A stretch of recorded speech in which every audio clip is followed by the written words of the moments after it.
Hello guys, मेरा नाम है बिलाल और मैं बिलोंग करता हूँ गुजरात से। और आज हम जा रहे हैं चोर बाज़ार। चोर बाज़ार पहुँचने के लिए हम निकले हैं घर से 10:15 बजे सा। और हम यहाँ पहुँचने के बाद जब हमें पता चलता है कि आज पब्लिक कम है तो हमें वीडियो शूट करने में आसानी हो गई। डंबल्स वगैरह यहाँ पे मिल जाता है भाई लोग। अगर आपको चाहिए तो बोल देना, आपके लिए एक एक भिजवा दूँगा।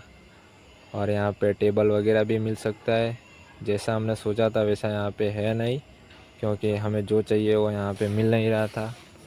फाइनली गैस आगे हमें एक दुकान मिलती है जो कि चालू क्वालिटी का है। अगर आपको चाहिए तो यहाँ से मिल जाएगा, आप आ जाइएगा शुक्रवारी में जुम्मा। और कपड़े होलसेल के भाव में सस्ते में मिल जाते हैं, 50-60 रुपये में।